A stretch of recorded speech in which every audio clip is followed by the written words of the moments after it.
Good morning and praise the Lord everybody. Greetings to all in the name of our Lord and Savior Jesus Christ. आप सबको प्रभु यीशु मसीह के पवित्र जिंदा नाम से जय मसीह की। परमेश्वर आप सबको बहुत आयत से आशीष और बरकत दे। खुदा का शुक्र अदा करते हैं इस समय के लिए जिसमें परमेश्वर पिता हमें लेकर आए हैं। हम खुदा का धन्यवाद करते हैं कि आज उस परमेश्वर की अपार दया से आज का बहुत खूबसूरत दिन देखने को मिला। बहुत सारे लोग आज ये दिन नहीं देख सके, लेकिन परमेश्वर का धन्यवाद करते हैं कि उस परमेश्वर ने अपनी बड़ी दया से हमें संभाले रखा, हमें बुलाया, हमें चुना गया परमेश्वर के द्वारा कि हम बहुत सा फल लेकर आ सकें। खुदा का धन्यवाद करते हैं कि परमेश्वर ने हमें जिंदा रखा, जिसके मकसद के लिए, उसके राज्य की बढ़ोतरी के लिए हम परमेश्वर का धन्यवाद करते हैं। मैं जानती हूँ कि आज बहुत से लोग इस संसार से अलविदा कह चुके, बट परमेश्वर का हम धन्यवाद करते हैं कि उसकी दया से, उसकी करुणा से उस परमेश्वर ने हमें संभाले रखा। और मेरा विश्वास है कि आप सब जन परमेश्वर के साथ बने हुए होंगे। परमेश्वर के साथ आपकी जो संगति होगी वो मजबूत होगी, और मेरा विश्वास है कि परमेश्वर ने आप सबको संभाल कर रखा होगा, क्योंकि हमारा परमेश्वर महान परमेश्वर है। उसकी दया अगम है, असीम है, और उसने हमें बुलाया ही इसीलिए है कि हम उसके राज्य को अद्भुत रीति से संसार में फैला सके और उसके कार्य को जो उसने हमारे कंधों पर रखा है उसे पूरा कर सके। सो मेरा विश्वास है कि परमेश्वर ने आप सबको संभाल के रखा होगा, और धन्यवाद करते हैं परमेश्वर का कि उसने हमारे साथ अपनी करुणा के साथ हमें जिस बुलाहट में बुलाया, जिस मकसद के लिए हमें बुलाया गया, परमेश्वर ने हमें उसमें संभाल के रखा। क्योंकि हम जानते हैं कि बुलाए हुए बहुत से लोग हैं, बहुत सारे लोगों को बुलाया गया है, बट बहुत से कम लोग हैं जिन्हें चुना गया है परमेश्वर के द्वारा कि वो कार्य कर सके जो कार्य परमेश्वर ने जगत की उत्पत्ति से पहले हम सबकी जिंदगियों में रखा। सो हम धन्यवाद करते हैं परमेश्वर का जिसने हम पर ये चुनाव किया कि हम उसके लिए फल लेकर आ सके। सो आप सब अपने आप को तैयार करें, अपनी बाइबल्स, अपनी नोटबुक्स को जरूर अपने साथ रखें, क्योंकि आज बहुत ही प्रभावशाली वचन, परमेश्वर का जो वचन है वो हमें क्या देता है, हमें रोशनी देता है, वो हमें गाइड करता है हमारे पाथ के लिए, हमारे रास्ते के लिए। वो एक गाइडेंस है जो हमें आगे चलने के लिए, आगे बढ़ने के लिए शक्ति और काबिलियत देता है। सो आइए अपने आप को तैयार करें। आज हमारे बीच में प्रभु भोज भी होगा। आज नया जो है मंथ स्टार्ट हो चुका है, परमेश्वर का धन्यवाद करते हैं। और मेरा विश्वास है कि आप सब जन आज जितने भी अजीज भाई बहन होंगे, अपने प्रभु भोज, अगर आपने प्रभु में विश्वास किया है, उसके अपना मुक्तिदाता स्वीकार किया है, तो आप भी इसमें हिस्सेदारी ले सकते हैं। एमएमबी ऑफिशियल जलंधर पेज से एवरी संडे सुबह आने के लिए परमेश्वर सहायता देते हैं, और आपके सामने परमेश्वर के पवित्र वचन को रखने के लिए प्रभु सहायता करता है। हम धन्यवाद करते हैं परमेश्वर का। और मैं जानती हूँ बहुत सारे लोगों के अच्छे फीडबैक्स मुझे मिलते हैं कमेंट्स में या कहीं पर भी हो। परमेश्वर का राज्य बढ़ रहा है, कार्य हो रहा है, क्योंकि जब हम अपने आप को पिता के सामने समर्पित करते हैं या प्रभु के सामने अपनी जिंदगियों को अर्पण करते हैं, तो परमेश्वर भी विलिंगली हमारी जिंदगियों में कार्य करने के लिए परमेश्वर हमेशा रेडी रहते हैं। सो आइए अपने आप को तैयार करें, अपने आप को परमेश्वर के सामने अर्पण करें और प्रभु से कहें कि प्रभु आज हमसे बात करें। परमेश्वर आज अपने वचन से हमसे बात करें। आज आप क्या बात करना चाहते हैं, परमेश्वर आज हमसे बात करें। आइए सब अपनी जगहों पर बैठकर हम सब अपने आप को तैयार करें, प्रभु के सामने रखें और प्रभु की इच्छा में अपने आप को समर्पण करें। जितने भी लोग हैं, मैं फिर से बताना चाहती हूँ कि आज प्रभु भोज भी होगा। परमेश्वर के सामने अपने आप को हम रखेंगे, प्रभु के सामने अपने आप को अर्पण करेंगे और प्रभु के सामने कहेंगे कि प्रभु हमें तैयार कर उस मेज के लिए जो हम लेने लगे हैं। प्रभु जी, जो बदन और लहू हम आज ले, तो प्रभु हमारे अंदर जिंदगी आए, वो जीवन आए। परमेश्वर पिता, जो जीवन आपने देने के लिए हम परमेश्वर अपनी जान हमारे लिए दी। सो आज अपने आप को तैयार करें, अपने आप को, अपने परिवार को, आप कहीं पर भी क्यों ना, अपने आप को सेटल अप करें। और जल्द से आज हम परमेश्वर पिता के पवित्र वचनों से बहुत सारी बातें सीखने जा रहे हैं। आइए अपनी आंखों को सब जन बंद करेंगे और प्रार्थना में जाएंगे। स्वर्गीय पिता, महान परमेश्वर, मेरे जिंदा खुदा, प्रभु यीशु मसीह के नाम से हम आपके पवित्र चरणों में आते हैं। मेरे पिता परमेश्वर, धन्यवाद देते प्रभु जी, आज आपकी करुणा से, आपकी दया से पिता परमेश्वर हमें संभाले रखा। प्रभु बहुत सारे लोग आज ये दिन नहीं देख सके, बट यीशु मसीह हम आपको धन्यवाद देते हैं कि प्रभु आपकी कृपा से प्रभु जी आज हम जिंदा हैं परमेश्वर पिता, धन्यवाद करते हैं कि आपने अपनी करुणा से हमें संभाले रखा। प्रभु हम प्रार्थना करते हैं आपका राज्य हमारी जिंदगियों से बढ़ता जाए। निश्चय आप बड़े और मैं घटूं मेरे पिता परमेश्वर। प्रभु जी आप हमारे साथ रहते हैं, हर वक्त आपकी करुणा हमें घेरे रखती है मेरे प्रभु जी। प्रार्थना करते कि इस कृपा में हम पूर्ण रीति से समर्पित होकर परमेश्वर आपके सामर्थी नाम से हम आगे बढ़ते जाएं। परमेश्वर जो काम असफल है वो सफल करने के लिए पवित्र परमेश्वर आपकी कुवत से हम आगे बढ़ सकते। मेरे प्यारे प्रभु हम दुआ करते आपके अनुग्रह से, आपके फजल से खुदावंद आगे बढ़ने के लिए परमेश्वर पिता सहायता करे, मदद करे, ताकि वो हम बन सके जो आप हमें बनता देखना चाहते हैं। प्रभु सबसे बड़ी बात है कि हम यीशु के रूप में बन सके, यीशु मसीह के कैरेक्टर में डेवलप हो सके। प्रभु हम प्रार्थना करते हैं कि आज जब प्रभु बोझ ले प्रभु जी, पवित्र मेज से खुदावंद अपने हाथ को बढ़ाकर खाएं और उस लहू को ले खुदा बाप, हम दुआ करते हैं कि आज हम नए हो जाएं, हम बलवंत हो जाएं प्रभु जी, हम स्ट्रांग हो जाएं कि हम आगे दौड़ में दौड़ सके और अद्भुत रीति से और अच्छे ढंग से परमेश्वर के पिता परमेश्वर आपके राज्य को बढ़ाने के लिए, आपके रूप को दिखाने के लिए, आपके अस्तित्व को संसार में प्रकट करने के लिए परमेश्वर हमारी सहायता करे। खुदावन आज शुरू से लेकर अंत तक सारी सभाओं को, सारी बातों को आपके हाथों में रखते पिता परमेश्वर हम प्रार्थना करते हैं प्रभु जी, कोई छल की बात हमारे मुख से ना निकले प्रभु, हमारे मुंह पे पहरा बिठा, हमारे मुंह पे चौकसी कर खुदावन। प्रभु आपका धन्यवाद करते, हमारा रक्षक ना ऊँघता है ना सोता है, वो हर वक्त जागता है, हमें बचाने के लिए जागता है। और प्रभु आपका तख्त आज हम में तख्त नशीद है, क्योंकि वचन कहता है जहां आत्मा है वहां आजादी है। और प्रभु आपका वचन कहता है तुम मेरे मंदिर हो और आप अपने मंदिर में रहते हैं। हम खुदावंद आपका शुक्र करते हैं, आपकी तारीफ करते हैं अब्बा, हम आपके नाम को ऊंचा करते हैं परमेश्वर पिता, धन्यवाद करते हैं प्रभु आप बड़े और हम घटे। प्रभु हर शैतानी ताकतों को, हर एक बातों को प्रभु जी जो आपके वचन के विरुद्ध है प्रभु जी, हर वो प्रभु जी डिस्ट्रैक्शंस, टेक्निकल इश्यूज को हम यीशु के नाम से कैंसिल करते प्रभु जी।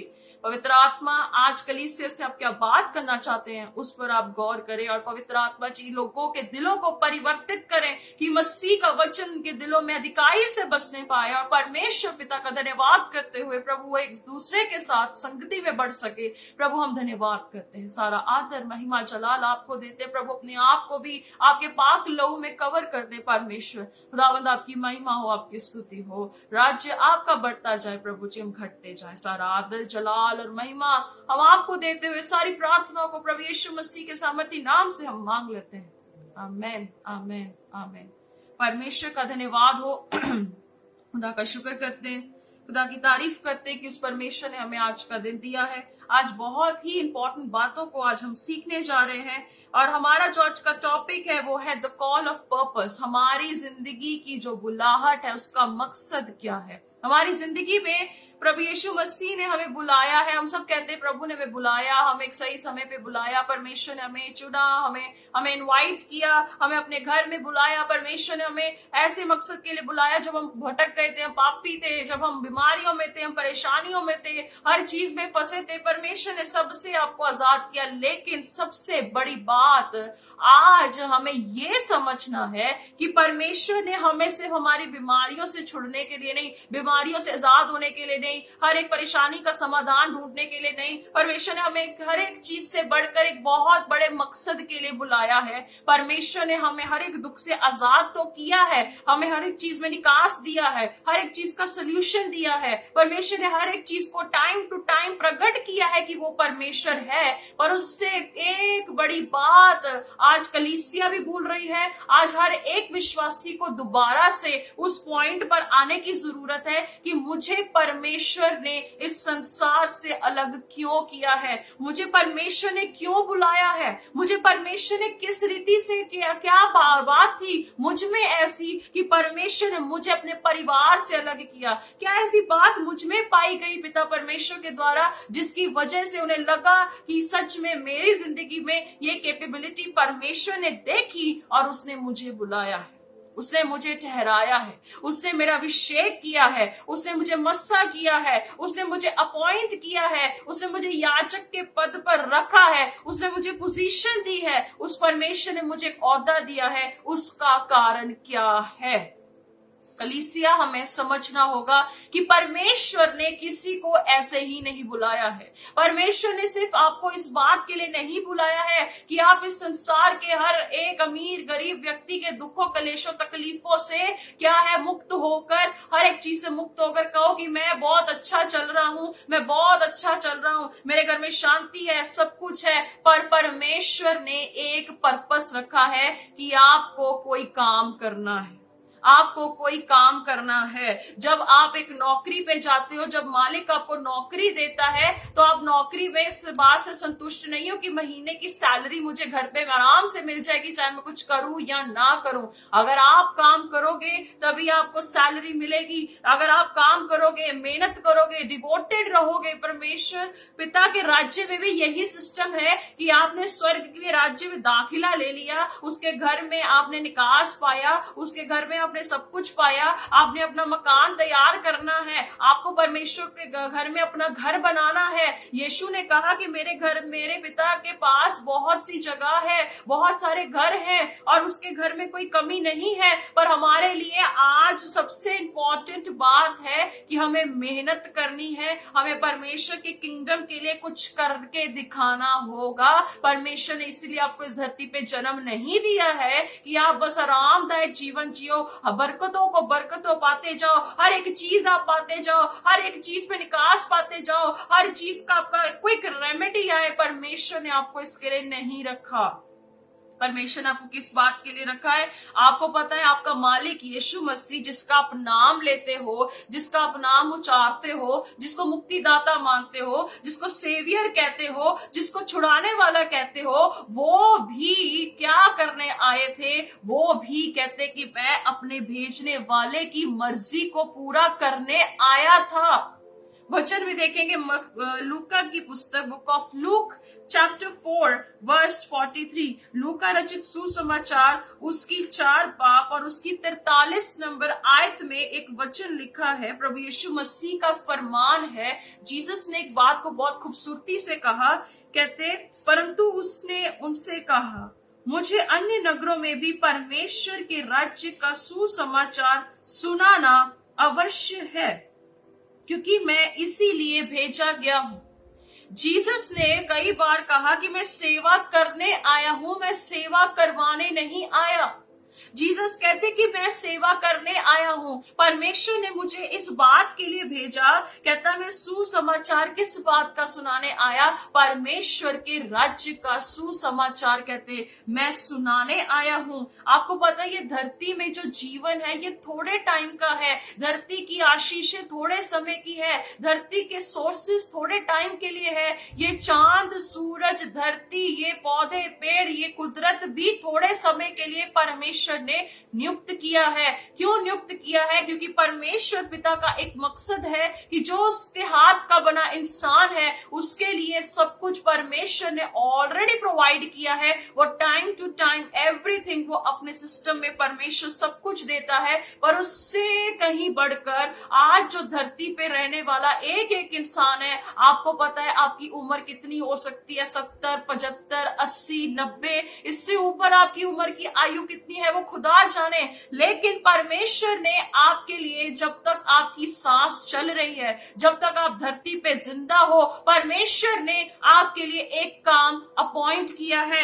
कहता कि मुझे अन्य नगरों में भी परमेश्वर के राज्य का सुसमाचार सुनाना जरूरी है। कहता मैं इसीलिए भेजा गया हूं। मुझे यीशु मसीह परमेश्वर कहते कि मुझे इसीलिए भेजा गया है कि अन्य नगरों में जाकर परमेश्वर के राज्य का बयान कर सकूं। यूहन्ना बपतिस्मा देने वाला जो था उसने गवाही दी थी उस आने वाले की, पर यीशु मसीह जब आए उन्होंने गवाही दी उस अविनाशी राज्य की, अनदेखे राज्य की, जिसे कोई देख नहीं सकता, जिसके बारे में कोई जानता नहीं था, जिसको ये नहीं पता था कि परमेश्वर का राज्य क्या है, परमेश्वर का राज्य दिखता कैसे है, कौन सा वो अविनाशी परमेश्वर है, कौन सर्वशक्तिमान परमेश्वर है जिसे हम देख नहीं सकते। उसके बारे में परमेश्वर का वचन कहता है कि यीशु मसीह जो अनदेखे परमेश्वर का प्रतिरूप था वो इसीलिए आया ताकि परमेश्वर के राज्य का बयान हम सबकी जिंदगियों में दे सके। सुसमाचार का मतलब है खुशखबरी, गुड न्यूज, वो देने के लिए आया। मैं अभी भी पहले मैं बता चुकी हूँ कि यूहन्ना बपतिस्मा देने वाला आने वाले की गवाही दे रहा था, पर यीशु मसीह जिसकी गवाही दे रहा था वो तो कब का पहले से था, पर इंसान के पाप के कारण वो रिश्ता टूट चुका था। परमेश्वर उसकी फिर से खुशखबरी देने आया था कि मैं फिर से वापस आया हूं तुम्हारे साथ मेल मिलाप करने के लिए, तुम्हारे साथ जिंदगी को दोबारा बनाने के लिए, तुम्हारे साथ रिश्ता स्थापित करने के लिए। वो रिश्ता जो अदन की वाटिका में टूट चुका था उसे फिर से जोड़ने के लिए, वो था परमेश्वर के राज्य की खुशखबरी का प्रचार। जो इंसान ने अपनी जिंदगी में वो आनंद खो दिया था, वो एक समय पे परमेश्वर की संगति को भूल चुका था, परमेश्वर के होने को भी भूल चुका था, वो परमेश्वर फिर से आया कि वो रिश्ता जो खुदा का इंसान से टूट चुका था, अविनाशी परमेश्वर फिर से धरती पर आया, इस मकसद से आया कि मुझे अपने लोगों को फिर से पाना है और वो खुशखबरी देनी है कि तुम अपने पाप में नहीं मरोगे, तुम अपने पाप में नरक में नहीं जाओगे। अगर मैं तुम्हारे लिए आया, तुम्हें बचाने के लिए आया, तुम्हें और लोगों को भी बचाने के लिए आया, अन्य जातियों के लिए भी आया, विश्वासियों के लिए भी आया, गैर विश्वासियों के लिए भी आया, हर इंसान के लिए आया जो इस धरती पे जन्म ले चुका है और आने वाले समय में भी जो जन्म लेगा उसके लिए भी यीशु पहले से मर चुका है। वो मर चुका है और वो जिंदा है और वो तख्त नशीद है अपने लोगों में, और तख्त नशीद है पिता के दाहिने। हालेलुया। जीसस ने तभी कहा, कोई मेरे बिना पिता के पास नहीं जा सकता। No one can go to father except through me. तभी जीसस ने कहा, मैं ही राह हूं, मैं मार्ग हूं, मैं सच हूं, मैं जिंदगी हूं और मैं जिंदगी देने आया हूं। शैतान आया था कि आपको पाप में फंसाए, वो नाश करे। आपको लगता होगा कि आपको दुनिया की बरकत, दुनिया की दौलत, धन संपत्ति से आप जो दुनिया में धनवान हो, पर मैं बताना चाहती हूँ कि आप एक ऐसे गरीब व्यक्ति हो जिसको आपको एक आत्मिक परमेश्वर की जरूरत है, जो आपकी जिंदगी को नरक से और इस संसार के दुख से आजाद करने की कैपेबिलिटी रखता है। यीशु ने कहा, कहता मैं इसीलिए आया कि मैं परमेश्वर के राज्य का प्रचार कर सकूं। यूहन्ना ने कहा, तौबा करो, परमेश्वर का राज्य निकट आ चुका है। उसने कहा कि मेरे बाद जो आने वाला है वो जोरावर है, पर जीसस कहता कि जिसने मुझे देख लिया उसने मेरे भेजने वाले को देख लिया, जिसने मुझ पे विश्वास किया उसने मेरे भेजने वाले पर विश्वास किया। यीशु के आने से सब कुछ पूरा हो चुका था। यूहन्ना सिर्फ इस बात तक गवाही देता था कि वो आने वाला है, पर यीशु कहता मैं आ चुका हूं और परमेश्वर का राज्य तुम में आ चुका है, तुम में आ चुका है।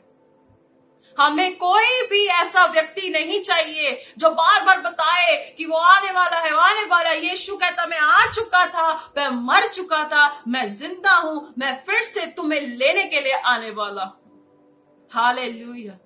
यीशु मसीह का ये बहुत बड़ा वादा था। आपको क्या लगता है कि आज यहूदी लोग फिर से मसीहा के आने का इंतजार कर रहे हैं? बिल्कुल कर रहे हैं। उन्हें लगता है कि आज भी मसीहा आने वाला है, पर अन्य जातियों के लिए, सबके लिए खुशखबरी है कि यीशु मसीह आपके लिए आ चुका था। मैंने तभी बोला कि बहुत सारे प्रॉफिट्स, बहुत सारे नबियों ने कहा कि वो आएगा। वो सोचते थे कि शायद हम उसे देखेंगे, वो जन्म लेगा तो हम उसे देखेंगे। तभी जीसस ने कहा, बहुत से लोग मुझे देखना चाहते थे पर वो देख ना सके। कहते तुम लोगों ने मुझे देखा, तुम धन्य हो, और धन्य वो है जिसने मुझे कभी देखा भी नहीं, स्टिल मुझ पे विश्वास करता है। कहता वो धन्य है जिसने बिना देखे मुझ पे विश्वास किया, क्योंकि उसने उस पर विश्वास किया जो पीढ़ियों से पीढ़ियों तक बना हुआ एक परमेश्वर है। हालेलुया। परमेश्वर ने इंसान के लिए इजी किया एक रास्ते को कि जो यीशु पे विश्वास करेगा वो परमेश्वर को देख लेगा। परमेश्वर को ढूंढने के लिए आपको तपस्या, मेहनत, उपवास, ये वो करने की जरूरत नहीं है। यीशु कहता है जो मुझ पे विश्वास करता है वो मेरे भेजने वाले को देख चुका है, वो मेरे भेजने वाले को देख चुका है। हालेलुया। कहता है इसीलिए मैं भेजा गया कि परमेश्वर के राज्य का प्रचार कर सकूं। पहाड़ी उपदेश आप जानते हो, यीशु ने परमेश्वर के राज्य के बारे में कितना एक्सप्लेनेशन दिया, उन्होंने कितने दृष्टांत दिए। कहता परमेश्वर का राज्य एक राई के दाने की तरह है जो सबसे छोटा है, पर पूर्तिकरण में इतना है कि जब वो बोया जाता है, वो फल लेकर आता है, तो क्या है, चिड़ियां उस पर अपने घोंसले बनाती हैं, उसकी ठंडी छाया में लोग रह के आनंदित होते हैं। परमेश्वर ने कितने बड़ी बड़ी बातों को अपने चेलों को प्रकट किया, पूर्तिकरण हो चुका था।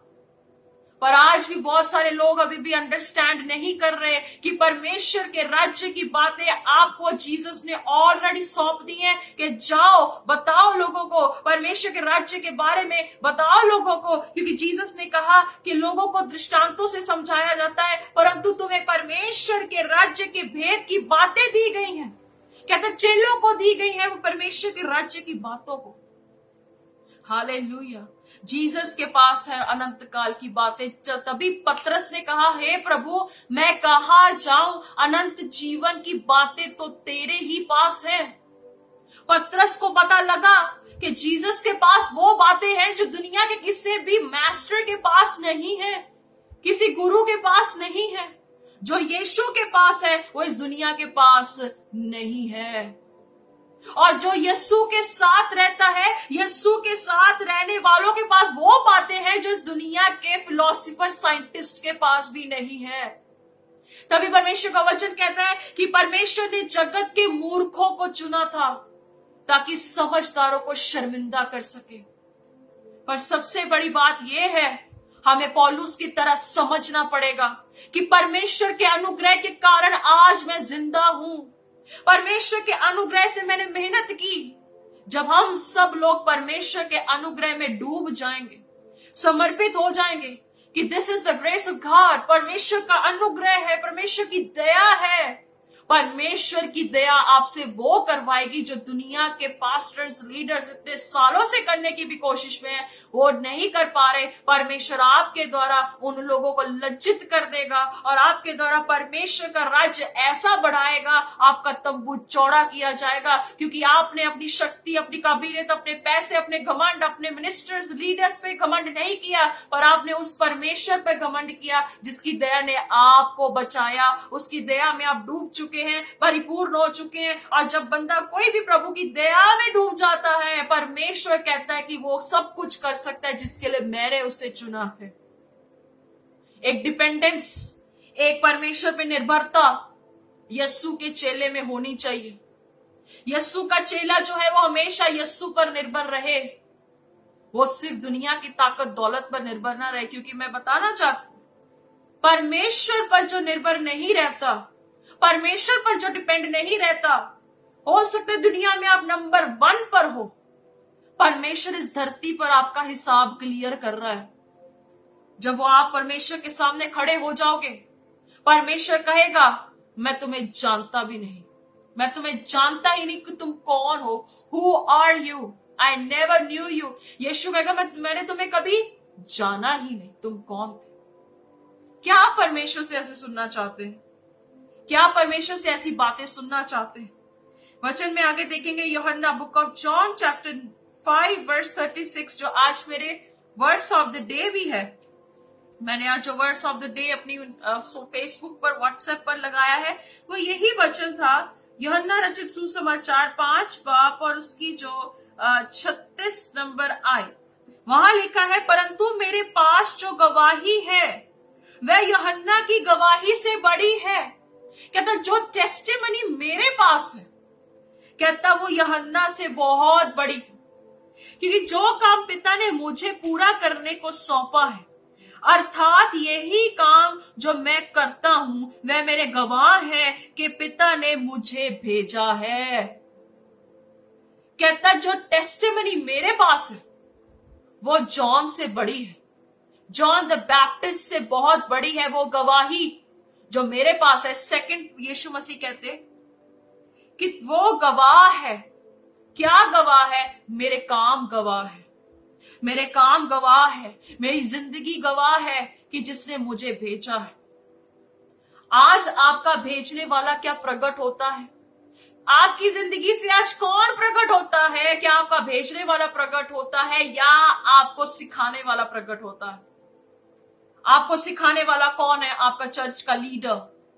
कि आप आज उसकी बातों को दुनिया को सिखाते हो कि हमारे इस पास्टर ने हमें ये सिखाया था, हम वो सिखाएंगे, या ये बोलेंगे कि मेरे भेजने वाले ने मुझे ये सिखाया, मैं वो सिखाऊंगा, ना कि उसकी बातों को जिसका थोड़े टाइम में मैंने सुना और मैंने बताया। नहीं, वो जो सिखाने वाले की बात है वो थोड़े टाइम के लिए झूठ भी हो सकती है, मिलावटी भी हो सकती है, पर जिसने आपको भेजा है, जिस मसीहा ने आपको भेजा है, वो कलाम कहता है कि उसकी बात कभी टलती नहीं है और उसकी गवाही बहुत बड़ी है। और वो बात जब आप दुनिया को प्रकट करोगे तो हर घुटना टिकेगा, हर जुबान कहेगी कि ये खुदा का जन है, ये खुदा का खादिम है, ये खुदा की बेटी है, ये खुदा का बेटा है, क्योंकि आप अपने भेजने वाले को प्रकट करने की हर वक्त कोशिश करते हो और परमेश्वर की दया में बने रहते हो। इसीलिए पिता आपके साथ होगा।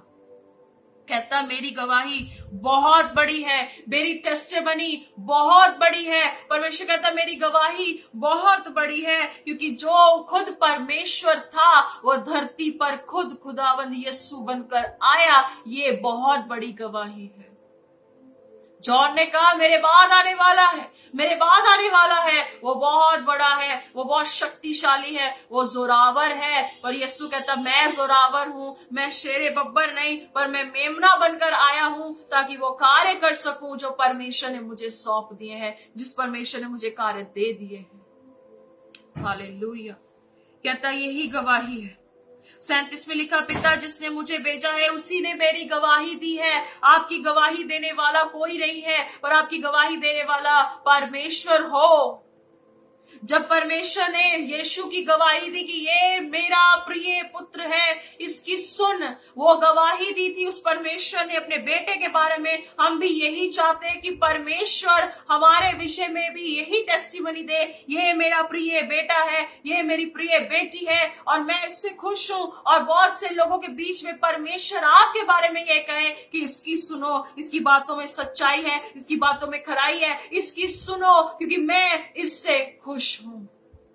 हालेलुया। परमेश्वर ऐसी गवाही आपके विषय में जब देता है तो और नम्र हो जाना है और हम्बल हो जाना है। कलाम कहता है कि प्रभु यीशु मसीह शून्य होकर परमेश्वर के सामने समर्पित किया। कहता है इसीलिए परमेश्वर ने उसे शिरोमणि अर्थात महान बनाया, उसे बहुत बड़ा बनाया। और कहता तभी उसके सामने सारे घुटने टिकते हैं क्योंकि यीशु मसीह ने अपने आप को हम्बल किया। जब पिता ने उसकी गवाही दी कि इसकी सुनो, ये मेरा प्रिय पुत्र है, कलाम कहता है जीसस हैज हम्बल्ड हिमसेल्फ, उसने अपने आप को नम्र किया, उसने अपने आप को शून्य कर दिया।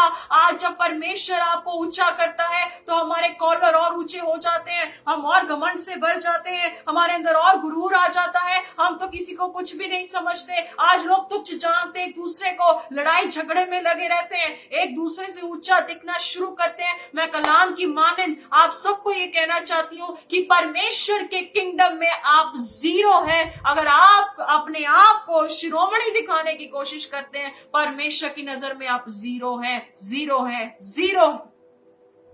क्योंकि परमेश्वर ऐसे काम नहीं करता जैसे आप दुनिया को दिखाने की प्रतीत करते हो कि ऐसे प्रभु का कार्य होता है। परमेश्वर का वचन कहता है कि जो अपने आप को नम्र करता है मैं उसके बीच में अपना तख्त लगाता हूं और जिसकी मैं गवाही देता हूं वो दुनिया के कोई भी व्यक्ति उसे कुछ भी कहे, जब मैं उसकी गवाही देता हूं कोई उसका विरोध या उसका सामना नहीं कर पाएगा।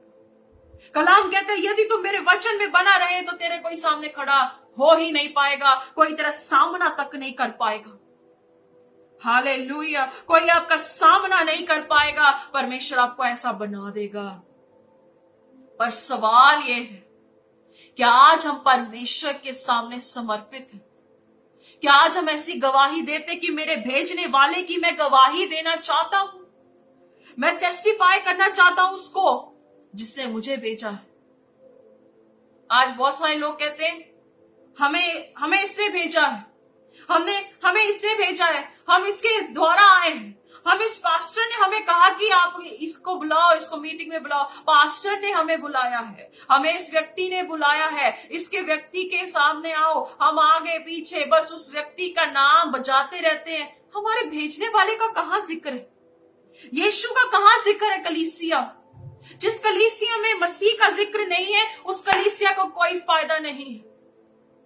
उस भेड़ चाल का क्या फायदा जिसमें मसीहा नहीं है?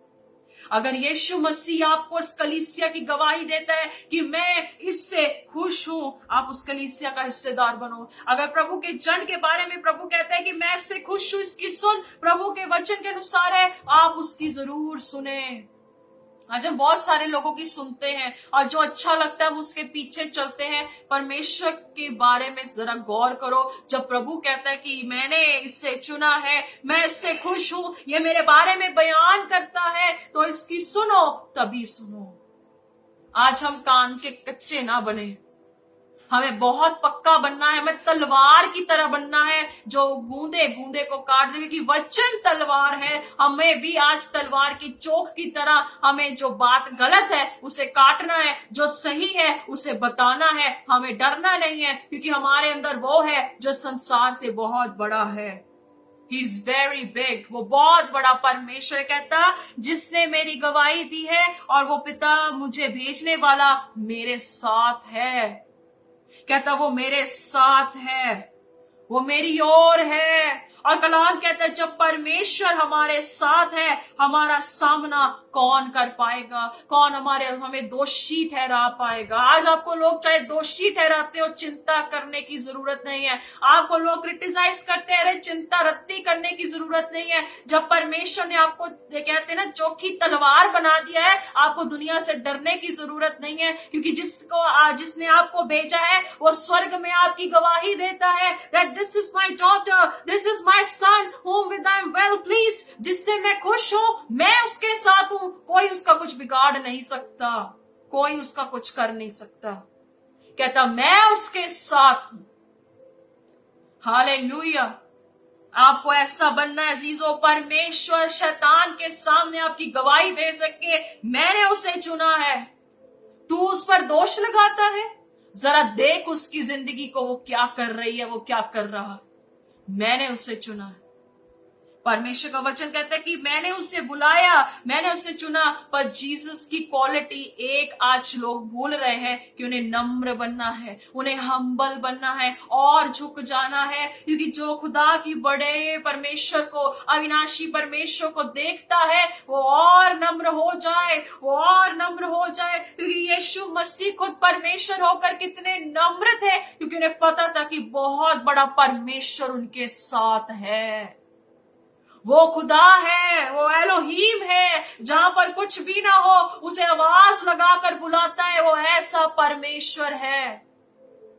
तभी जीसस ने कहा कि तुम बहुत बड़ी भूल में हो, क्योंकि तुम्हें परमेश्वर के राज्य का भेद नहीं पता। आज कलीसिया भी बहुत बड़ी भूल में पड़ी हुई।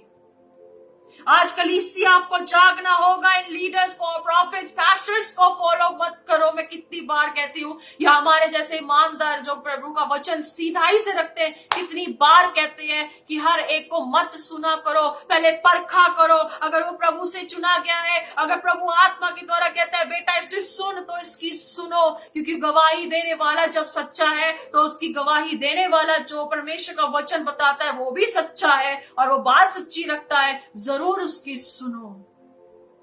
हालेलुया। तभी वचन में लिखा है, यूहन्ना 9 की उसकी 4 आयत में लिखा है, यीशु मसीह कहते हैं कि ऐसी रात आने वाली है जहां पर काम नहीं हो पाएगा, जहां पे कोई कार्य नहीं हो पाएगा। यीशु मसीह को पता था कि एक ऐसी रात आने वाली है जहां पर उसे काटा जाएगा, अभिषिक्त काटा जाएगा। यूहन्ना 9 की 4 में लिखता है कि ऐसा समय आएगा जब लोग काम नहीं कर पाएंगे। ऐसी रात भी आने वाली इस दुनिया में जहां काम नहीं हो पाएगा। एंटी क्राइस्ट पूरे जोर पर होगा। ऐसी रात आएगी जहां पर प्रभु का गॉस्पेल स्वर्गदूत सुना रहे होंगे। एक समय आएगा कि परमेश्वर के जन स्वर्ग से आकर खुदा की गवाही दे रहे होंगे। कलीसिया उस समय पर नहीं होगी, पर उससे पहले हमें लोगों को परमेश्वर के राज्य को बताना बहुत ज्यादा जरूरी है। अगर आपको लगता लगता है कोई बच्चा नहीं है, उसके लिए प्रार्थना करो, रो रो कर खुदा के सामने विनती करो कि परमेश्वर स्वर्ग के राज्य की बात जो तूने मुझे दी है प्रभु, उसे भी उसके मरने से पहले या आपके आने से पहले पिता परमेश्वर उस परमेश्वर पिता उसे बता, उसकी आंखें खोल खुदावन, ताजो वो भी सच जाने और सच उसे आजाद करे, क्योंकि भेजने वाला तू मेरा परमेश्वर है, तू महान परमेश्वर है, तूने मुझे भी चुना, तूने मुझे भी भेजा। ऐ मेरे बाप, तू उसे भी बचा, उसे भी चुन, क्योंकि तूने भी उसे बनाया है, तूने उसे रचा है। हमारी प्रार्थनाओं में गिड़गिड़ाहट, आज आपको एक ऐसी बाइबल के कैरेक्टर के बारे में बहुत सारी बातें आज मैं आपको सिखाऊंगी। एक ऐसी औरत खड़ी हुई परमेश्वर के लिए, उसकी जिंदगी में क्या प्रभाव हुआ, आज हम बहुत सारी बातों को सीखेंगे। इसीलिए हम जैसों को ज्यादा कोई पसंद नहीं करता, हम तलवार की तरह काटते हैं। इसीलिए आज हम जैसे लोगों को पसंद नहीं करता, क्योंकि हम सीधी बात बोलते हैं, क्योंकि मुझे पता है मेरा भेजने वाला बहुत बहुत बहुत बहुत बहुत बड़ा है। और कहता जो खुदा के साथ है वो एक स्पिरिट बन जाता है, वो एक संगति में जुड़ जाता है, वो एक स्पिरिट बन जाता है। हालेलुया। अजीजों, हम जब जान आयत में बहुत सारे वचनों की बातों को देखते हैं, वहां पर एक बात लिखी गई, यीशु मसीह के बारे में वो टेस्टिमनी दी गई, वो टेस्टिफाई किया गया कि वो अभिषिक्त जो है, वो मस्सा किया गया परमेश्वर कहता मैंने उसे भेजा है, मैंने उसे चुना है, मैंने उसे ठहराया है और मैंने ही उसे इस संसार में भेजा है। सो कलीसिया, हमें समझने की जरूरत है कि हमारा बुलाने वाला कोई और नहीं, वो खुद परमेश्वर है। He is the one. उस परमेश्वर ने हमें चुना है, उस परमेश्वर ने हमें बुलाया है, उसकी करुणा से हमें बुलाया गया है। He has called us into His grace. सो इसीलिए अजीजों, हमें समझना होगा, जब हम पढ़ते हैं वचन में आइज़ाया, यशाया उसकी 48, यशाया की पुस्तक उसकी 48 बाब और उसकी 16 नंबर आयत, वहां पर परमेश्वर का वचन क्या बात करता है हम देखेंगे। आइज़ाया चैप्टर 48 वर्स 16, मेरे निकट आकर इस बात को सुनो, कहता मेरे पास आओ और इस बात को सुनो। कौन सी बात को सुनने के बारे में पिता परमेश्वर हमसे ये बात कह रहे हैं? कहता मेरे आओ निकट, आदि से लेकर अब तक मैंने कोई भी बात गुप्त नहीं कही, जब से वह हुआ तब से मैं वही हूं।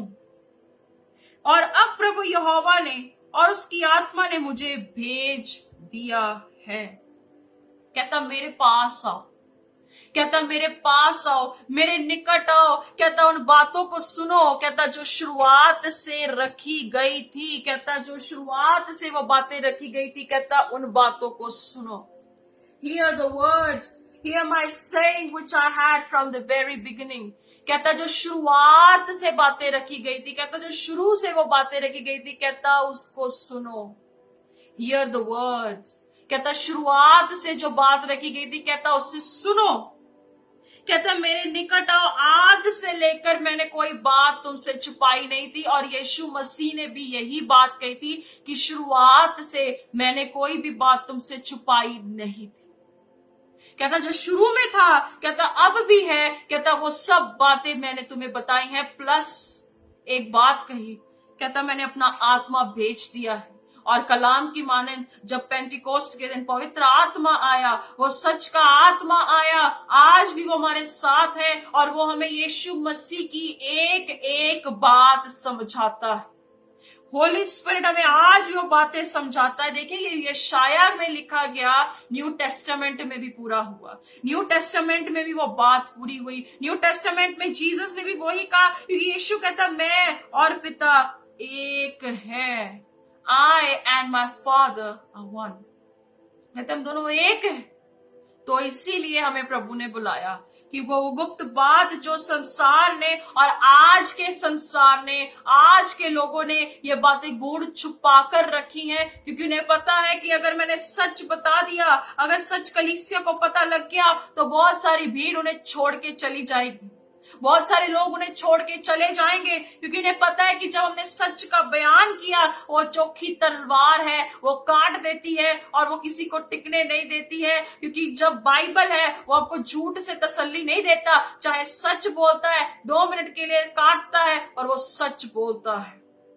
इसीलिए परमेश्वर का वचन हमें हर बार ये तसल्ली देता है कि आप सच को बोलो, मेरे वचन को बताओ। अब हमें इस वचन को, इस राज्य को क्यों फैलाना है? जब हम देखते हैं इब्रानियों उसकी 12:28 में वचन कहता है, इस कारण हम इस राज्य को पाकर जो हिलने का नहीं है, कृतज्ञ हो और भक्ति और भय सहित परमेश्वर की ऐसी आराधना करें जिससे वह खुश होता है। कहता है ऐसा राज्य हमें दिया गया है, ऐसा किंगडम हमें दे दिया गया है जो कभी मिटने वाला नहीं है, जो कभी नाश होने वाला नहीं है। इसीलिए हम इस वचन को बड़ी हिम्मत और हल्लाशेरी से प्रचार करते हैं। इसलिए बहुत कॉन्फिडेंटली हम इस बात को दुनिया के सामने रखते हैं कि वो परमेश्वर हमारी ओर है और उसका राज्य कभी हिलने वाला नहीं है। इसीलिए हम बहुत हिम्मत से इस बात को दुनिया के सामने रखते हैं। कहता ये राज्य कभी हिलने वाला नहीं है। जब पढ़ते मरकुस उसकी 13:31 में लिखा है, आकाश और पृथ्वी टल जाएंगे पर मेरा वचन कभी ना टलेगा। इस बात को हम सब जानते हैं कि प्रभु का वचन कहता है कि सब कुछ टल सकता है पर मेरी बात कभी नहीं टलेगी। इसीलिए परमेश्वर का शास्त्र हमें हर बार हिम्मत और दलेरी देता है, तसल्ली देता है। गॉड इज विद अस, परमेश्वर हमारे साथ है। इसीलिए प्रभु का वचन हमेशा के लिए अटल है। जब पढ़ते हैं प्रकाशित वाक्य उसकी 19:16 में लिखा है, वो राजाओं का राजा और खुदावंदों का खुदा है। इसीलिए हमें हिम्मत मिलती है कि परमेश्वर जो है राजाओं का राजा है, प्रभुओं का प्रभु है, सर्वशक्तिमान परमेश्वर है। उसकी करुणा से, उसकी दया से, उसके वचन से, उसकी हिम्मत से वो जिंदा है। और जब प्रकाशित वाक्य 1:18-19 में पढ़ते हो हमेशा के लिए जिंदा है। इसीलिए हम हिम्मत रखते हैं कि परमेश्वर के राज्य की बातों को दुनिया को बताने के लिए जब हम पढ़ते हैं यूहन्ना उसकी 20:21 में लिखा है, कहता पिता ने मुझे भेजा है और मैं भी तुम्हें भेजता हूँ। As the father has sent me so I sent you.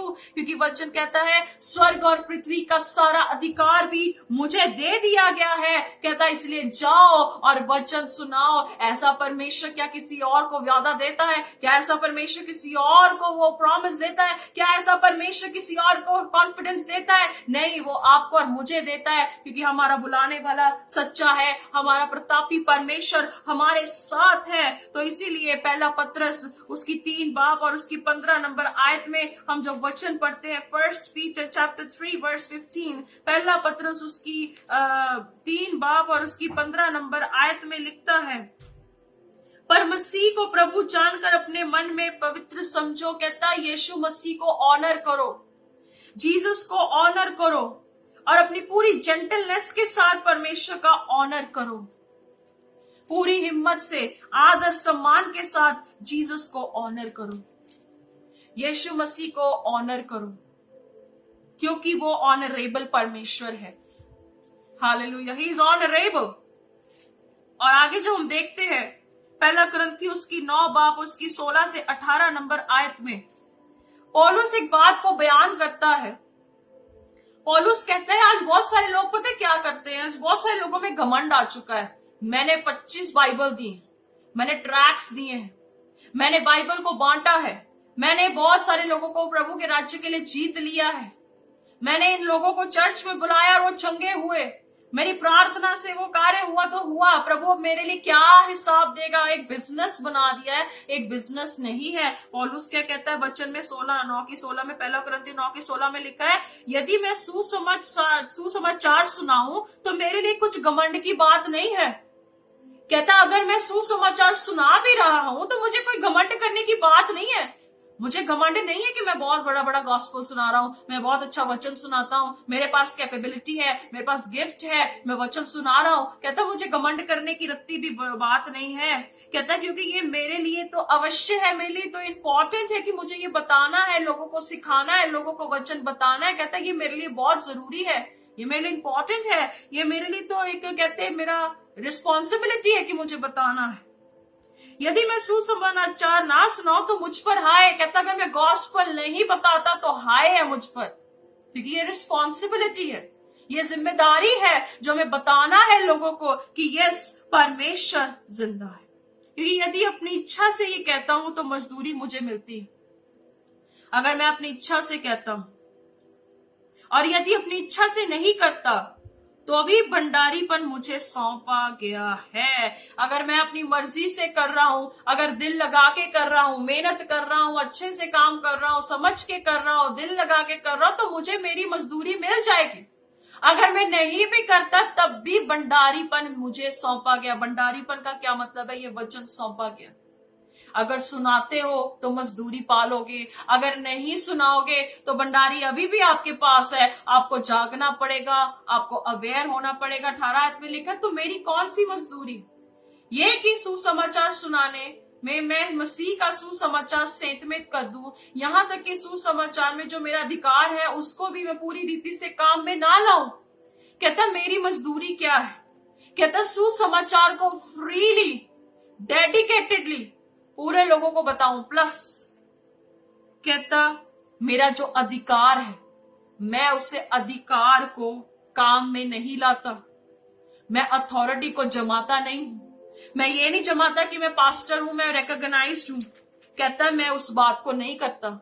कहता मैं हम्बल होकर परमेश्वर के कार्य को करूंगा और मसीह को समर्पित होकर करूंगा, क्योंकि भंडारी वो ही है, उसने मुझे भंडारी बनाया है, असली मालिक वो है, उसने मुझे बुलाया है। तो मुझे याकूब 4:8 के अनुसार परमेश्वर के अधीनगी में आना पड़ेगा, क्योंकि मेरी लड़ाई शैतान के साथ है, मेरी लड़ाई दुनिया के साथ नहीं है। कहता मेरी लड़ाई तो लूसीफर के साथ है, उसकी शक्तियों के साथ है। तो मुझे मसीह के समर्पित होकर, हम्बल होकर कितना कार्य करना होगा। प्लस कहता मुझे मसीह में अधिकार नहीं जमाना है, मुझे अथॉरिटी नहीं जमानी है, मुझे हुक्म नहीं चढ़ाना है, मुझे बहुत बड़ा स्वामी नहीं बनना है, मुझे हम्बल होना है, क्योंकि परमेश्वर नम्र लोगों का परमेश्वर। आज हम जिसके बारे में सीखेंगे वो है एस्तेर।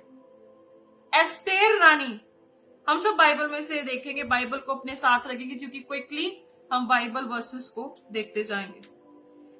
किंग क्वीन एस्तर, शरियश राजा के बारे में हम सब जानते हैं। रानी एस्तेर एक ऐसी औरत जो बहुत खूबसूरत थी, बहुत सुंदर थी, और शरियश राजा की पत्नी बनी, और वो हिंदुस्तान से थी। एस्तेर हिंदुस्तान की थी। आपको पता है एस्तेर का असली नाम क्या था? हदासा। इसका इब्रानी नाम था हदासा, पर इसका दूसरा नाम था एस्तेर। और एस्तेर की जिंदगी में परमेश्वर ने एक बहुत बड़ी बुलाहट रखी। आपको पता है उसके माँ बाप नहीं थे, पर उसका एक चचेरा भाई था मोर्दके।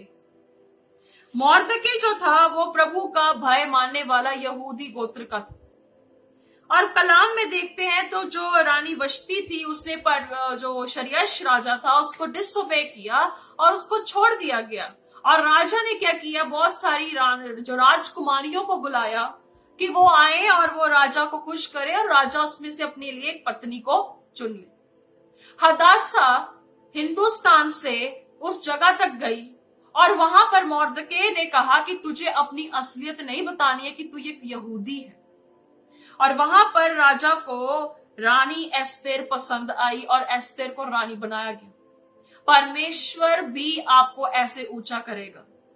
परमेश्वर भी आपको एक दिन ऐसा उठाएगा जब आपके सिखाने वाले लीडर्स अच्छे हैं, आपको वचन बताने वाले लोग सिद्ध हैं, तो परमेश्वर भी आपको उसके वचन में आप जैसे मेहनत करोगे, आप जैसे हार्ड वर्क करोगे, परमेश्वर भी आपको ऊंचा करेगा।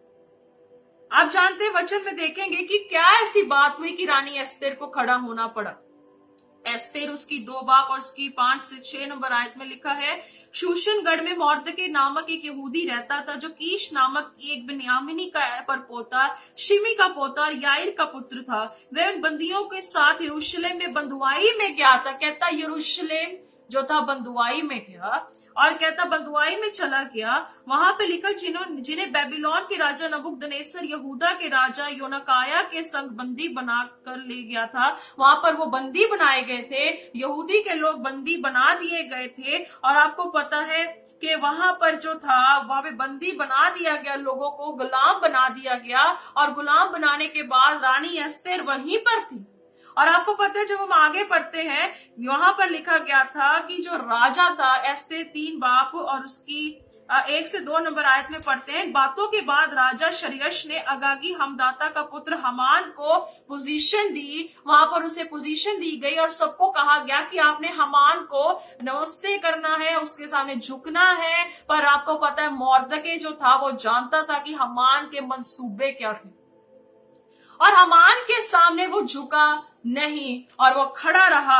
और पता है हमान ने क्या चालाकियां की, देखेंगे उसकी 8 नंबर आयत से। तब हमान ने राजा शरियश से कहा, तेरे राज्य के सब प्रांतों में रहने वाले देश देश के लोगों के मध्य में तितर बितर और चिटकी हुई एक जाति है। कहते हैं कि ऐसी जाति है, कहता है कि ऐसी जो किंगडम में एक आपको एक ऐसा व्यक्ति मिलेगा जो है मोर्दके, वो तो झुकता नहीं है, परमेश्वर के नाम का भय मानने वाला एक व्यक्ति है। अरे उसने मुझे दंडवत नहीं किया, उसने मुझे सलाम नहीं किया, उसने मुझे नमस्ते नहीं कहा, उसने मुझे सजदा नहीं किया। उसको मोर्दके से बहुत जलन थी, वो बहुत जेलसी वाला व्यक्ति था, क्योंकि हमान ने एक ऐसी रणनीति तैयार की जिसकी वजह से वो आने वाले समय में बहुत सारे यहूदियों के लिए खतरा बनने वाली थी। कहता तेरे राज्य के सब प्रांतों के रहने वाले देश देश के लोगों के मध्य में तितर बितर चिटकी हुई एक जाति। चिटकी हुई जाति कौन थी? यहूदी लोग,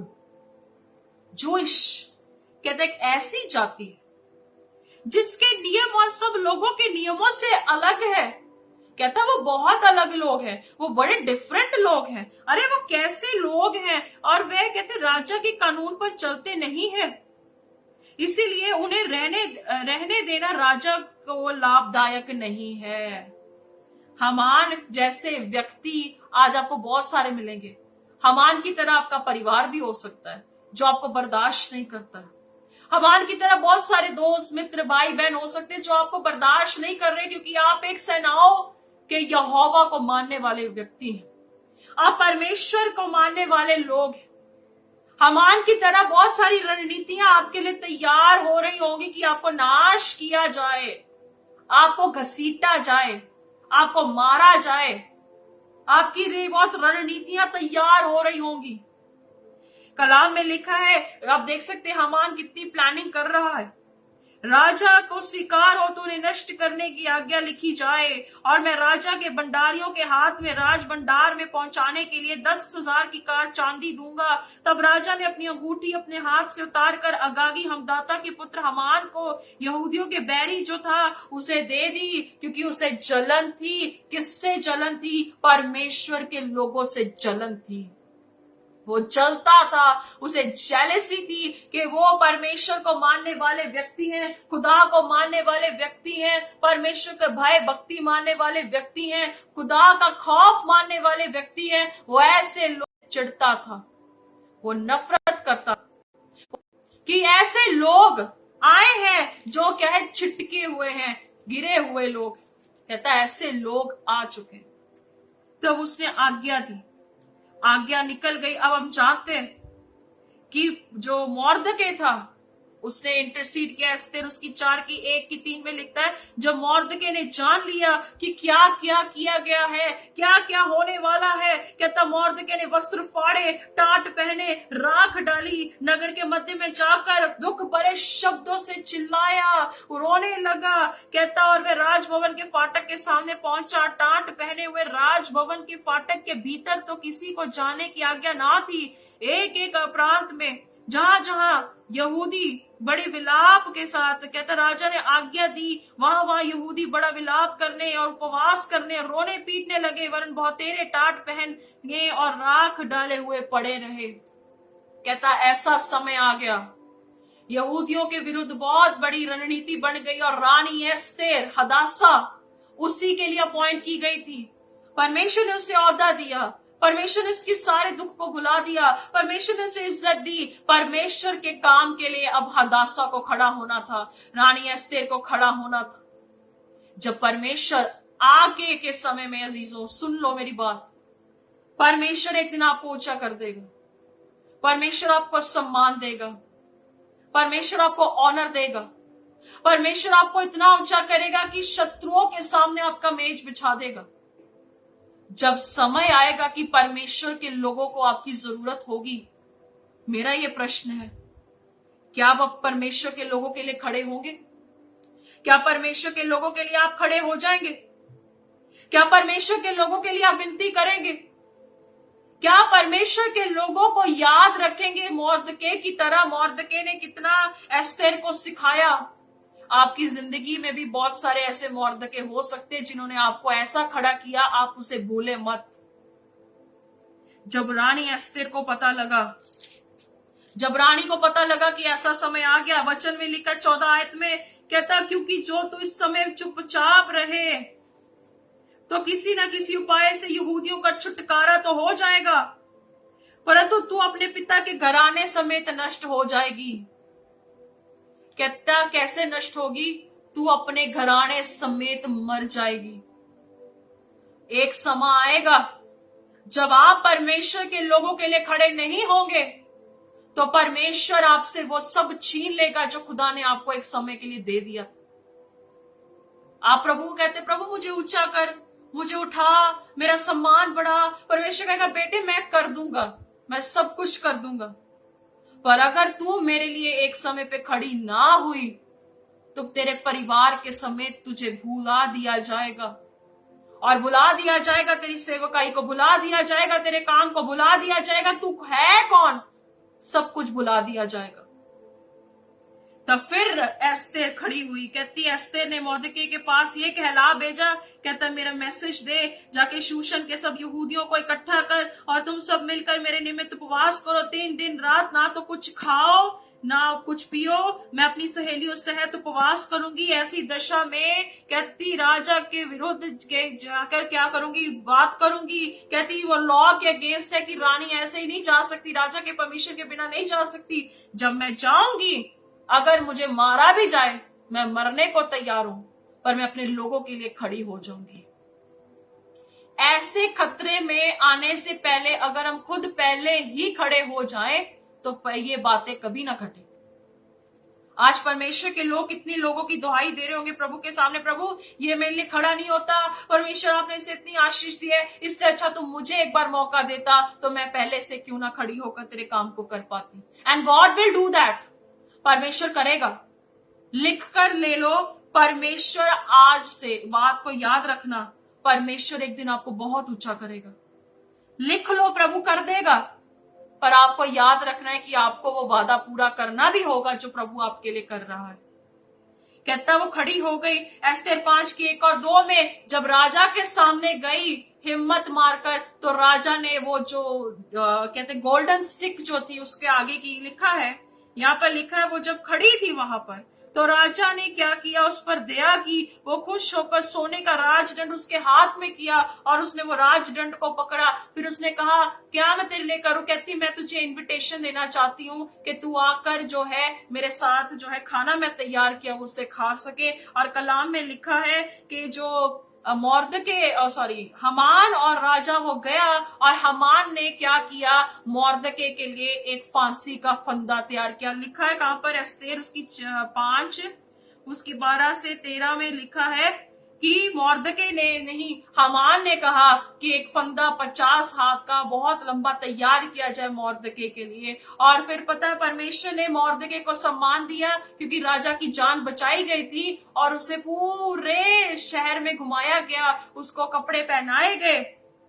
फिर वहां पर मोर्दके को चिंता जागी। लिखा है एस्तेर उसकी 6:12 से 13 में लिखा, मोर्दके ने राजभवन के फाटक में जाकर हमान का जो था शोक करता हुआ गया। अपनी पत्नी को बता रहा है कि उसको सम्मान मिला, उसे ऑनर मिला। हमान ने सब कुछ अपनी 13 आयत में लिखा है पत्नी को बताया और उसके मित्रों को बताया। और उसको तब बुद्धिमान मित्रों उसकी पत्नी ने कहा, मोर्दके जिसे तू नीचा दिखाना चाहता है, कहती वो मॉर्दके जिसको तू नीचे करना चाहता है, कहता यदि वह यहूदियों के वंश में का है तो तू उस पर प्रबल ना होगा, उससे पूरी रीति से नीचा ही खाएगा। उसकी पत्नी कह रही है कि अगर तू जो है अगर खड़ा हुआ है उसके विरुद्ध में, कलाम कहता है, तो वह नष्ट किया जाएगा। हालेलुया। कहता कि यदि जो है, परमेश्वर का वचन कहता है कि अगर तू जो है कार्य करने के लिए उठा है, परमेश्वर का वचन कहता है कि तो तू नष्ट हो जाएगा। आज बहुत सारे लोग जो है कार्य करने के लिए कोशिश कर रहे हैं, बहुत सारे लोग जो है कार्य करने की कोशिश में है, कि बहुत सारे लोग आपके विरुद्ध में रणनीतियां बनाने के लिए है, बहुत सारे लोग स्ट्रैटेजीज बनाने के लिए आ चुके कि आपको नाश किया जाए, आपको मारा जाए, आपको घसीटा जाए। पर मैं कलाम के मानद कहना चाहती हूँ, जैसे इस पत्नी ने कहा कि अगर तू यहूदियों के सामने खड़ा हो गया तो तू मारा जाएगा, तू गिराया जाएगा, फंदा तूने अपने उसके लिए तैयार किया, तेरे ऊपर वो फंदा आ जाएगा। इसीलिए अजीजों, चिंता करने की जरूरत नहीं है कि आपके लिए लोग क्या कहते हैं, कैसे कहते हैं। एस्तेर जब खड़ी हो चुकी थी, एस्तेर रानी खड़ी हो चुकी थी कि मुझे अपने लोगों के लिए खड़ा होना है, I have to stand for my people. आपको भी अब खड़ा होना है, आपको भी खड़ा होना है, क्योंकि यीशु मसीह आपके साथ है। अब्राहम का परमेश्वर आपके साथ है, वो आपके लिए खड़ा है, वो आपके लिए कार्य करने के लिए खड़ा है।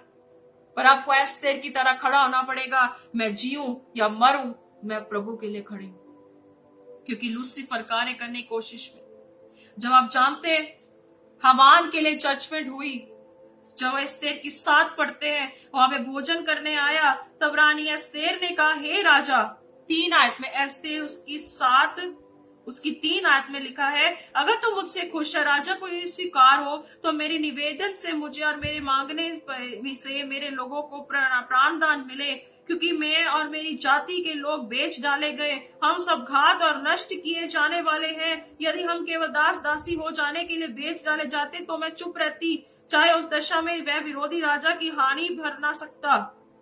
कहती मुझे बेच डाला गया। रानी पर बात आई तो राजा भड़क उठा, कहता किसने इसकी जुर्रत की कि तुझे बेचे और तेरे लोगों को बेचे। कहती इस हामान ने हमें बेच डाला, उसने हमें बेच डाला, उसने हमें बेचने के लिए दे दिया, उसने हम पर हुक्म किया कि हमें मार डाला जाए।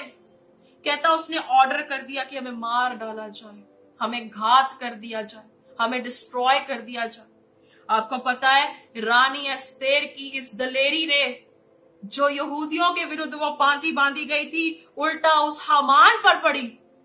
आपको भी खड़ा होना पड़ेगा कि शैतान ने लोगों को जो पकड़ने की कोशिश की है, आपके खड़े हो जाने से शैतान की गति उस पर उलट पड़े और वो भाग जाए 7 मार्ग से। ऐसा ही परमेश्वर चाहता है कि हम प्रभु के सामने ऐसे लोगों के लिए विनती करें कि प्रभु, आपको पता है परमेश्वर पिता, ये आपका बनाया गया है, लूसीफर ने इसे पकड़ लिया है, यीशु के नाम से वो आजाद किया जाए और परमेश्वर पिता उसे आजाद करेगा आपकी प्रार्थनाओं से, क्योंकि परमेश्वर ने जिसकी गवाही दी है वो आपके बारे में खुश है, and he will do for you. और कलाम में लिखा है कि जो फंदा तैयार किया गया था, वचन में देखेंगे 9 आयत में, राजा के सामने उपस्थित रहने वाले खोजों में से हवारनो नामे एक राजे से कहा गया, हमान के यहाँ 50 हाथ ऊंचा फांसी का खंबा खड़ा है और जो उसने मौदकी के लिए बनवाया, राजा ने कहा उसे उसी पर लटका दो, उसे उसी पर लटका दो।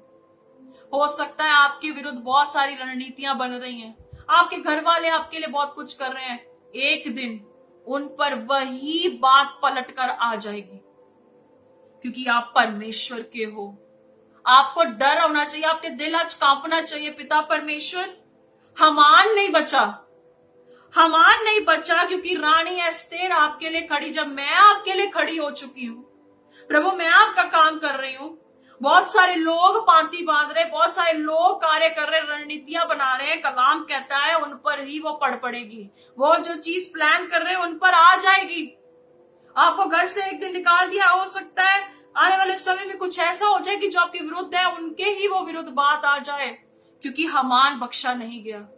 और कलाम में लिखा रानी एस्तेर ने रो रो कर दुआ की कि मेरे लोगों को छुड़ाया जाए, और हामान ने जो है फंदे पर लटका दिया गया और मोर्दके को अंगूठी दी गई, और कलाम कहता उसे बहुत इज्जत मिली, उसे बहुत इज्जत मिली। ही वॉज ऑनर्ड, उसे इज्जत मिली। क्यों इज्जत मिली? क्योंकि वो खड़ी हो गई परमेश्वर के लिए। आज आप किसके लिए खड़े? आज आप किसके लिए खड़े अजीजों? क्या आप परमेश्वर के लिए खड़े हैं? क्या आप जीसस के लिए खड़े हैं? आज बहुत सारे लोग लूसीफर के कंट्रोल में है, शैतान के कंट्रोल में है, शैतान की गिरफ्त में है। शैतान की गिरफ्त में आने के कारण आज बहुत सारे लोग वो उस गिरफ्त में आने की वजह से छूट नहीं पा रहे हैं। क्या आज आप एक ऐसे व्यक्ति बनेंगे? क्या आज आप एक ऐसे व्यक्ति विशेष बनेंगे कि जो खड़े हो गए और जैसा हमान नष्ट हुआ क्योंकि यहूदियों के विरुद्ध कार्य किया, आपके खड़े हो जाने से परमेश्वर अंधकार के राज्य को खत्म करे? हमें ऐसा बनना होगा। हमें क्यों ऐसी हिम्मत मिलती है? क्योंकि न्यू टेस्टामेंट में लिखा है मत्ती 28:18 में, स्वर्ग का राज्य मुझे दिया गया है, स्वर्ग और पृथ्वी का राज्य मुझे दिया गया है। जब हम पढ़ते इफिसियों की 4 और उसकी 8 से 10 आयत में लिखा है, कहता कि वो गहरे में उतरा और वो ऊंचे पर चढ़ा और ऊंचे पर हो गया, वो राजा का राजा बना। कहता वो नरक में गया, सारी कुंजियां छीन कर परमेश्वर के किंगडम में वो ग्लोरियस बना। सो आपको समझना होगा इस तत्व को, इसे समझना होगा कि परमेश्वर ने आपको भी ग्लोरियस बनाया है। आपको क्या बनाया है? ग्लोरियस बनाया है।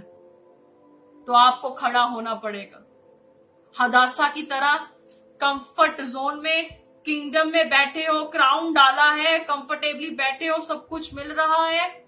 इसके लिए प्रभु ने आपको कंफर्टेबल नहीं बनाया है। सोचिए, हर बरकत जो खुदा ने आपको दी है वो क्यों दी है? Why he has given you every blessing? सोचने की बात। आइए अब हम प्रभु भोज की ओर बढ़ेंगे।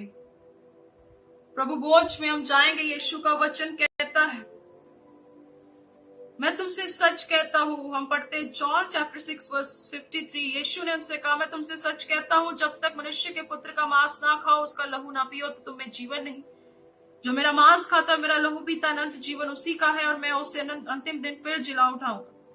क्योंकि मेरा मांस वास्तव में खाने की वस्तु है और मेरा लहू वास्तव में पीने की वस्तु है। जो मेरा मांस खाता और मेरा लहू पीता है, वह मुझ में स्थिर बना रहता है और मैं उसमें। जैसा जीवते पिता ने मुझे भेजा है और मैं पिता के कारण जीवित हूं, वैसे ही वह भी जो मुझे खाएगा मेरे कारण जीवित रहेगा। जो रोटी स्वर्ग से उतरी यही है, उस रोटी के समान नहीं जिसे बाप दादों ने खाया और मर गए। जो कोई ये रोटी खाएगा वह सर्वदा जीवित रहेगा। आइए अपनी आंखों को बंद करेंगे हम सब जन, अपने आप को समर्पित करें, अपने प्रभु भोज को आप रेडी कर ले, आप तैयारी के साथ बैठे और अपने आप को समर्पित करें। पिता परमेश्वर, हम आपको धन्यवाद करते प्रभु जी, आज इस प्रभु ब्रेड को और प्याले को यीशु का लहू और यीशु का बदन बना दिया जाता है और हम आपकी यादगिरी में करते हैं। प्रभु जी, आपका वचन कहता है अपने आप को परख कर लेना। अगर कोई अनुचित रीति से लेता है, वो निरोगी या निर्बल, या वो सो जाता है या वो मर जाता है। परमेश्वर पिता, प्रार्थना करते कि ऐसी विपत्ता, ऐसी सजा किसी पर ना हो। प्रभु, आज हम अपने आप को परखते हैं, जांचते हैं खुदावन यीशु मसीह जी, जो भी गुनाह, पाप, अपराध, धर्म हमसे हुए, पिता परमेश्वर उन्हें माफ कर। और यीशु जी, आपके सामने अपनी जिंदगियां, अपने शरीर, बदन, आत्मा अर्पण करते प्रभु। जब हम आपके लहू और आपके बदन को लेते हैं प्रभु यीशु मसीह के नाम से, हम नया बल प्राप्त करते हैं। हम नया प्रभु जी बल पाकर प्रभु आपके राज्य के लिए आगे बढ़ते हैं। हर रुके काम यीशु के नाम से बन जाते हैं। प्रभु, आज प्रभावशाली रीति से आपके किंगडम को आगे बढ़ाने के लिए हम अपने आप को समर्पित करते हैं। पिता परमेश्वर, यीशु नासरी के नाम से प्रभु, जैसे पूरब से पश्चिम जितना दूर है, खुदा बाप यीशु नासरी के नाम से प्रभु जी हम प्रार्थना कर रहे हैं कि आज हमारी सबकी जिंदगियों में वो सारे गुनाह, अपराध दूर किए जाएं और परमेश्वर आपके कार्य के लिए आगे बढ़ सके। हम प्रार्थना करते प्रभु जी, जिन लोगों ने हिस्सेदार होना है, आगे के समय में जो हिस्सा लेंगे, परमेश्वर ने आशीष और बरकत देना। पिता परमेश्वर, हर जरूरत स्वर्गीय भंडार से पूरी करना। प्रभु, हम दुआ करते पिता परमेश्वर, होने दे कि आज का प्रभु भोज हम सबके लिए आशीष का कारण बने। प्रभु जी खुदा, हम अपने दिलों को आपके सामने रखते हैं पिता, अपने आप को फिर से मसीह के रूप में ढालने के लिए समर्पण करते परमेश्वर पिता। धन्यवाद करते हैं प्रभु, सारा इज्जत जलाल महिमा आपको देते हुए प्रभु यीशु मसीह के सामर्थी नाम से मांग लेते हैं। आमेन, आमेन, आमेन। हालेलुया। हम अपने प्रभु भोज को ले सकते हैं, सभी अपने परिवार के साथ, और जितने भी लोग हैं परख कर अपने आप को जांच कर हम सब ले सकते हैं। यीशु ने कहा ये मेरा बदन है, जो इसे खाएगा वो जीवित रहेगा। हम इसे ले सकते हैं।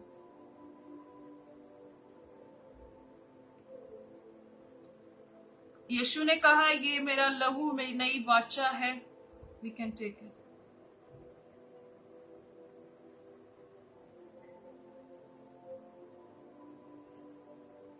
Thank you Lord. हम विश्वास करते कि आज का प्रभु भोज आपके लिए आशीषित होगा, ब्लेस्ड होगा, और हम सब ने जिन्होंने हिस्सा लिया है परमेश्वर का कार्य हम में बढ़ता जाएगा। आइए प्रार्थना करेंगे और आज की सभा समाप्त करेंगे। स्वर्गीय पिता, धन्यवाद करते मेरे प्यारे प्रभु जी। स्वर्गीय बाप, आसमानी खुदा, यस्सु नासरी के नाम से हम दुआ करते प्रभु जी।